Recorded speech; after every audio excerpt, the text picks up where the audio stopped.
Je suis Madame Saï Françoise, je suis la directrice pays de GAIN, Global Alliance for Improved Nutrition,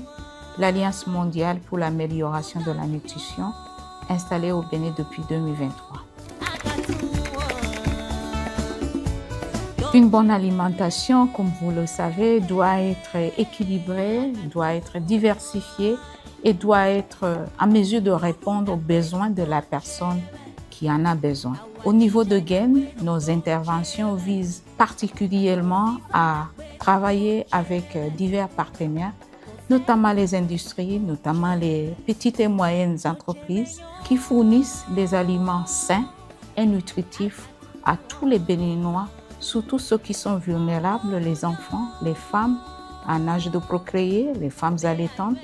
et aussi les Béninois qui ont moins de moyens. Les conséquences sont énormes et nous avons des chiffres qui nous le disent. Un enfant sur 3 au Bénin souffre de retard de croissance. C'est des conséquences sur la santé, des conséquences sur l'économie du pays et des conséquences aussi sur le budget national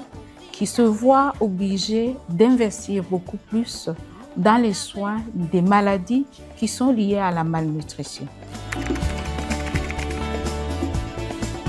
Vous savez très bien que le gouvernement a décidé, par exemple, que les aliments que nous appelons les véhicules, comme l'huile, le sel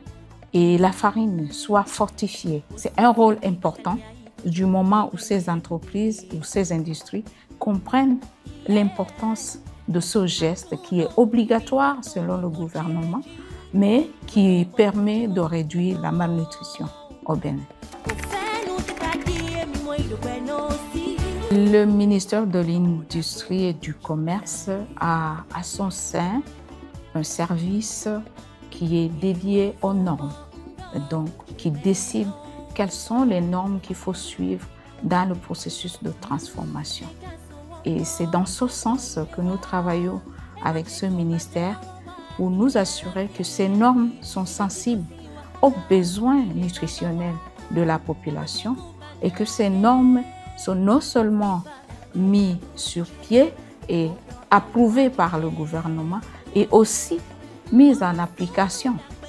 parce que nous avons des normes,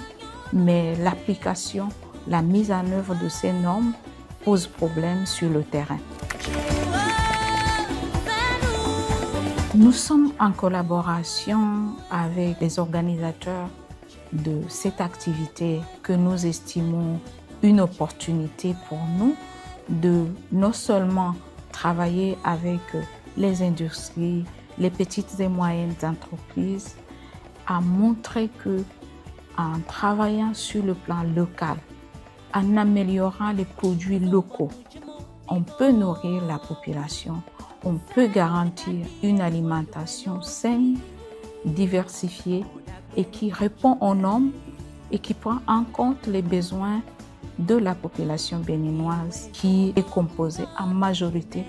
des enfants, des jeunes et des femmes qui ont besoin de micronutriments. L'industrialisation au Bénin fait ses pas, mais l'industrialisation au Bénin doit garder en tête les besoins nutritionnels de la population. Nous savons très bien que les pays en avance ont ce problème de super transformation des aliments qui enlève les micronutriments. Donc, nous n'allons pas tomber dans ces mêmes erreurs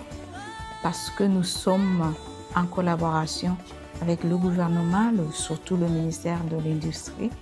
en train de voir dans quelle mesure les aliments transformés gardent toujours les micronutriments nécessaires. C'est important que cette industrialisation puisse permettre d'abord de transformer les produits locaux et de permettre à tous les Béninois d'avoir accès à ces produits transformés, mais aussi et surtout de permettre à ce que ces produits gardent les micronutriments nécessaires pour la bonne santé des populations.